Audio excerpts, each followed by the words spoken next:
हाँ तो बच्चों, पिछले टर्न पर हम लोग बात कर रहे थे किस तरीके से ऑर्गेनिक रिएक्शंस की मैकेनिज़्म का रिप्रेजेंटेशन होता है। उसमें हमने तुमको बताया था कि एक कर्व्ड एरो इस तरीके से बनता है और यानी जिसके हेड पर दो लाइन होती हैं, ये रिप्रेजेंट करता है कि transference of a pair of electron. और एक एरो तुमको ऐसे बताया था जो कि हाफ हेडेड था, जिसको हम फिश हुक एरो कहते हैं। इसमें हमने तुमको बताया था कि ये रिप्रेजेंट करता है ट्रांसफरेंस ऑफ सिंगल इलेक्ट्रॉन, यानी ये एक सिंगल इलेक्ट्रॉन का ट्रांसफरेंस शो करता है और ये एक पेयर ऑफ इलेक्ट्रॉन्स का ट्रांसफरेंस शो करता है। इसके साथ साथ एक दूसरा भी होता है जिसको हम कहते हैं डबल हेडेड एरो। इस डबल हेडेड एरो को इस तरीके से रिप्रेजेंट किया जाता है यहाँ पर, और ये डबल हेडेड एरो रिप्रेजेंट करता है रिजोनेंस को और दो रिजोनेटिंग स्ट्रक्चर्स के बीच में इस स्ट्रक्चर को यानी इस डबल हेडेड एरो को पुट किया जाता है, जिससे ये रिप्रेजेंट करता है कि यहाँ पर रिजोनेंस हो रहा है। यानी बेंजीन का केस था, इस बेंजीन के बीच में हम एक डबल हेडेड एरो रिप्रेजेंट कर देते हैं, तो यानी क्या हो जाएगा, यहाँ पर डीलोकलाइजेशन ऑफ पाई इलेक्ट्रॉन्स है। यानी क्या होगा, ये इलेक्ट्रॉन यहाँ पर ट्रांसफरेंस हो जाएगा, ये इलेक्ट्रॉन यहाँ पर ट्रांसफरेंस हो जाएगा, ये इलेक्ट्रॉन यहाँ पर ट्रांसफरेंस हो जाएगा, तो यहाँ डबल बॉन्ड आ जाएगा, यहाँ डबल बॉन्ड आ जाएगा, यहाँ डबल। इसी तरीके से ये इलेक्ट्रॉन यहाँ ट्रांसफ़र हो जाएगा, ये इलेक्ट्रॉन यहाँ ट्रांसफ़र हो जाएगा, ये इलेक्ट्रॉन यहाँ ट्रांसफ़र, तो ये डबल बॉन्ड। तो क्या होता है, इसमें इंटर कन्वर्जन चलता है। This is inter conversion of एक स्ट्रक्चर का दूसरे स्ट्रक्चर में, दूसरे स्ट्रक्चर का पहले स्ट्रक्चर में इंटर कन्वर्जन चलता रहता है। इस इंटर कन्वर्जन में क्या होता है, पाई इलेक्ट्रॉन्स का डीलोकलाइजेशन होता है। पाई इलेक्ट्रॉन्स जो होते हैं वो मूव करते रहते हैं, ये यहाँ जाएगा, ये यहाँ गया, ये फिर ये यहाँ गया, ये यहाँ गया। तो इस तरीके से इंटर कन्वर्जन चलता रहता है। और इसके अलावा एक रिवर्सिबल साइन भी ऐसे रिप्रेजेंट किया जाता है, यानी ए का हो गया, ये भी इंटर कन्वर्जन शो करता है। इंटर कन्वर्जन, ये भी इंटर कन्वर्जन शो करता है, लेकिन इसमें और इसमें थोड़ा सा डिफरेंस है। इस केस में इंटर कन्वर्जन यानी ए से बी का और बी का ए में कन्वर्ट हो गया, और इसके बाद यहाँ पर एक सर्टेन टाइम के बाद यहाँ पर एक इक्विलिब्रियम स्टेब्लिश्ड हो जाएगा। तो यानी यहाँ पर रिवर्सिबल साइन लगाएंगे तो इसका मतलब इंटर कन्वर्जन है, और इंटर कन्वर्जन के साथ साथ वहाँ पर एक इक्विलिब्रियम है। यानी rate of inter conversion of A into B will be equal to the rate of inter conversion of B into A. Forward और बैकवर्ड डायरेक्शन की रेट क्या हो जाएंगी, इक्वल हो जाएंगी। इसमें इंटर कन्वर्जन तो हो रहा है, लेकिन इंटर कन्वर्जन के साथ यहाँ पर कभी भी कोई भी इक्विलिब्रियम स्टेब्लिश्ड नहीं होता। तो ये क्या रिप्रेजेंट करता है, ये रिजोनेटिंग स्ट्रक्चर्स को रिप्रेजेंट करता है, यानी रिजोनेंस को रिप्रेजेंट करता है, और ये इंटर कन्वर्जन के साथ साथ यहाँ पर इक्विलिब्रियम को भी रिप्रेजेंट करता है। तो ये तमाम तरीके थे जिनसे हम, तमाम सारे एरोज थे जिनसे हम किसी मैकेनिज़्म को रिप्रेजेंट करते हैं। अब आ जाओ cleavage of a covalent bond. Cleavage of covalent bond.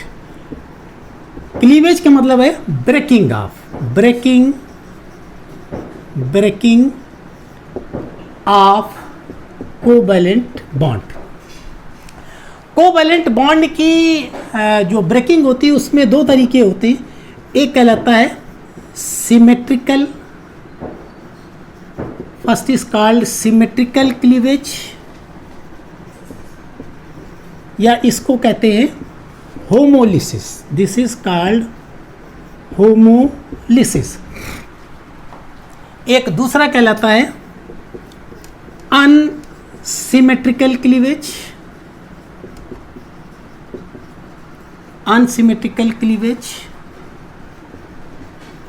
या इसको कहते हैं हेट्रोलिसिस, दिस इज कॉल्ड हेट्रोलिसिस।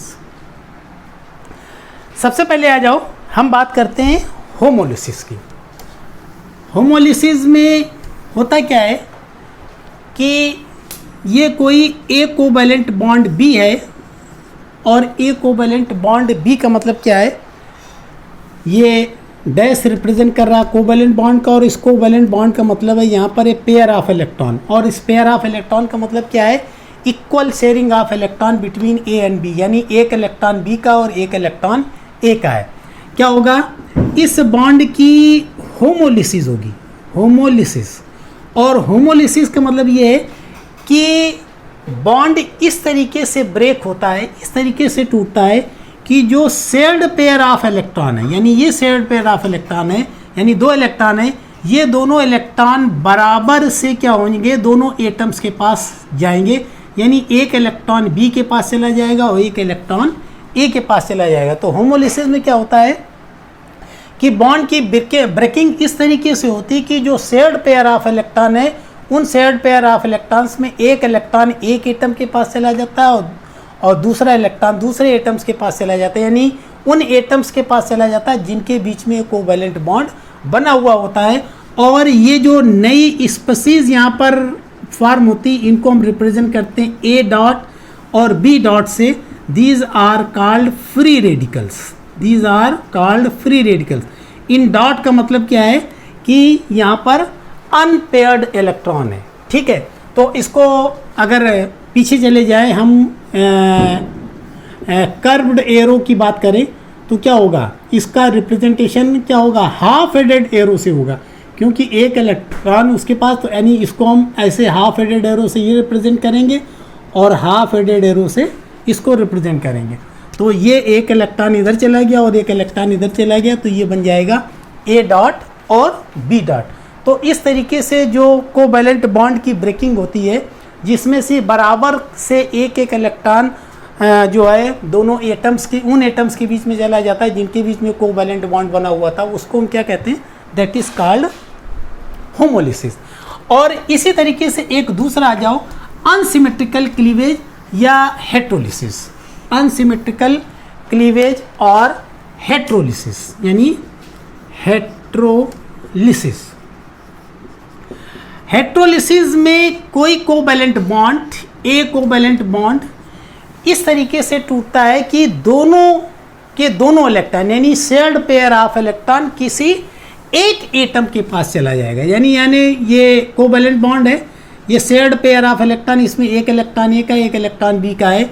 यहाँ पर इस कोवैलेंट बॉन्ड की क्या हो रही है, हेट्रोलिसिस हो रही है। हेट्रोलिसिस में क्या है, मान लो बॉन्ड यहाँ से टूट रहा है, बॉन्ड यहाँ से टूटेगा तो ये दोनों के दोनों शेयर्ड पेयर ऑफ इलेक्ट्रॉन क्या हो जाएंगे, बी के पास चले जाएंगे। और देखो इसमें होता क्या है कि एक इलेक्ट्रॉन ये बी का और एक इलेक्ट्रॉन किसका, ए का है। अब ये दोनों इलेक्ट्रॉन मूव होकर के बी के पास चले गए तो क्या हो जाएगा, इस बी के पास एक इलेक्ट्रॉन तो था ही और इसके पास ये वाला और इलेक्ट्रॉन मिल गया, तो इसको एक इलेक्ट्रॉन का गेन हो गया। जब एक इलेक्ट्रॉन को गेन हो गया तो क्या हो जाएगा, इस पर निगेटिव चार्ज आ जाएगा।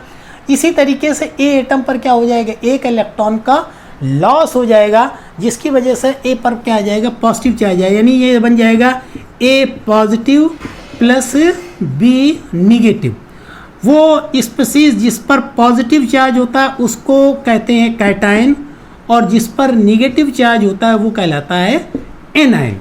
तो यहाँ पर क्या हुआ, इलेक्ट्रॉन का एक एटम के पास इलेक्ट्रॉन का लॉस हुआ, जिस पर लॉस होगा उस पर पॉजिटिव चार्ज होगा, एक एटम को क्या हो जाएगा, गेन हो जाएगा, तो ये क्या कहलाएगा, उस पर निगेटिव चार्ज आ जाएगा। और ये इस तरीके से पॉजिटिवली चार्ज स्पीशीज जो बनती है वो कैटायन कहलाती है, निगेटिव चार्ज स्पीशीज जो बनती है वो एनायन कहलाती है।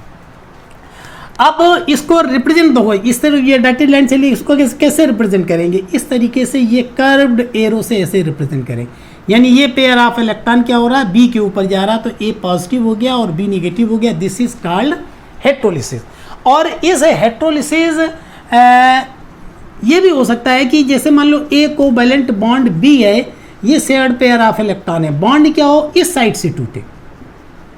जब बॉन्ड इस साइड से टूटेगा तो क्या हो जाएगा, बी पर एक इलेक्ट्रॉन का लॉस हो जाएगा और ए पर क्या हो जाएगा, एक इलेक्ट्रॉन का गेन हो जाएगा। यहाँ पर इसकी हेट्रोलिसिस हुई, हेट्रोलिसिस।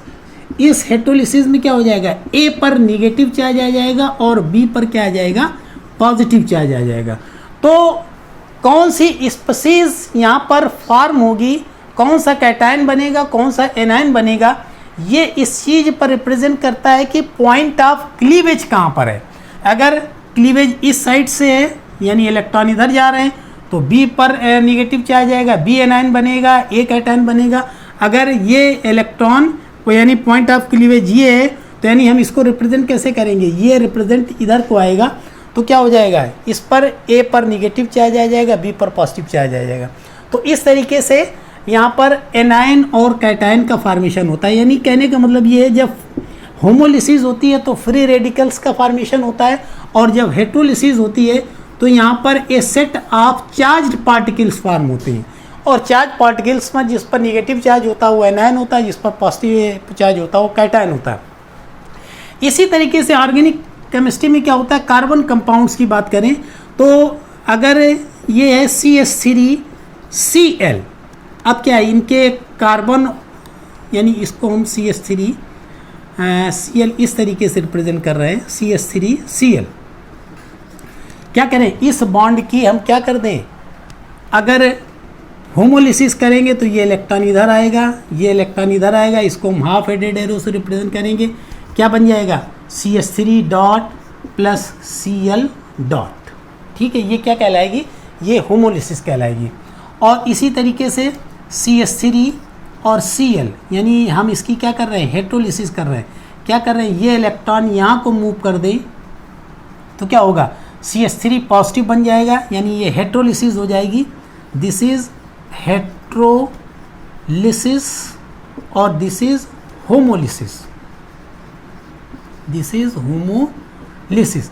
तो जब हेट्रोलिसिस होगी तो क्या बन जाएगा, CH3 positive and Cl negative. वो कार्बन जिस पर पॉजिटिव चार्ज होगा, यानी अगर कार्बन इन्वॉल्व होता तो कार्बन जिस पर पॉजिटिव चार्ज होता है, कार्बन बेरिंग पॉजिटिव चार्ज, इसको कहते हैं this is called carbocation, this is called carbocation. और इसी तरीके से हम एक दूसरा एग्जाम्पल लेते हैं, CH ट्रिपल बॉन्ड CH, क्या होगा, ये इलेक्ट्रॉन मूव हो करके इस C के पास आ जाएंगे तो इस C पर क्या आ जाएगा, यानी हेट्रोलिसिस हो रही है, C पर क्या आ जाएगा, निगेटिव चार्ज आ जाएगा, H पर पॉजिटिव आ जाएगा। यहाँ पर हो रही है हेट्रोलिसिस, इस हेट्रोलिसिस में क्या हो जाएगा, HC triple bond C negative acetylide ion बन जाएगा प्लस H पॉजिटिव। जिस कार्बन पर निगेटिव चार्ज आ जाएगा that carbon is known as carb anion. तो अगर हेट्रोलिसिस में किसी कोवैलेंट बॉन्ड की हेट्रोलिसिस में कार्बन का इन्वॉल्वमेंट हो रहा और इस तरीके से स्पीशीज बन रही है कि इस कार्बन पर पॉजिटिव चार्ज है तो वो स्पीशीज कहलाती है कार्बोकैटायन। कार्बो मीन्स कार्बन और कैटायन मीन्स पॉजिटिव चार्ज।